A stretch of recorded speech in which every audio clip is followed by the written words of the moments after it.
Olá e bem-vindos.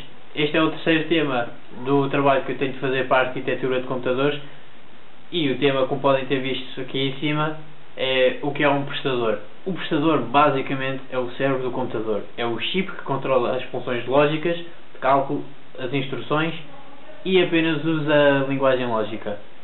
Atualmente, as principais fabricantes destes chips são a Intel e a AMD, mas a IBM fabrica-os, mas para empresas especializadas. E como é que funcionam estes processadores? Apesar da sua complexidade, o funcionamento de um processador não é assim tão difícil de entender. Peguemos em três componentes do computador: o processador, um periférico de entrada e saída e a RAM.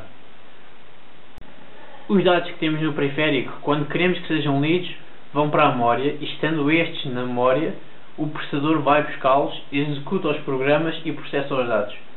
Porém, nem sempre a memória RAM é usada. Existe uma memória que se chama memória cache, que é a memória mais rápida, pois está instalada diretamente no processador e tem muito pouca memória. O processador de cache transfere os dados mais usados para esta memória de forma a serem usadas com maior rapidez. Os clocks do processador são o número de operações possíveis em cada ciclo, ou seja, em cada segundo. Os clocks medem-se em Hz, mais vulgarmente em GHz atualmente. Por exemplo, um processador com MHz é capaz de realizar 1 milhão de operações por segundo. Os computadores atuais, como eu referi, têm entre 2 e 3 GHz de velocidade, ou seja, conseguem realizar mais de 2 bilhões de operações por segundo.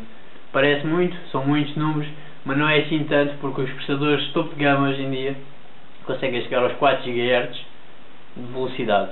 No entanto, os computadores têm mais uma especificação, que é o número de bits, a arquitetura em que são construídos, que é uma importante característica do computador, pois estes definem a unidade de informação que é processada. Quanto maior o número de bits, maior a quantidade de informação processada no mesmo instrução e no mesmo ciclo. Um exemplo: o computador pode ter 3 GHz de velocidade, mas se for numa arquitetura de 16 bits, os dados serão transferidos e processados em velocidades de 16 bits e a recepção desses dados será mais lenta. Um processador com estas características seria mais ou menos um processador com 1 GHz numa arquitetura de 64 GB, pois faria menos operações, mas conseguiria processá-las com muito mais rapidez. Bem, espero que tenham gostado deste vídeo. O próximo vídeo que eu farei será sobre a evolução dos processadores da Intel.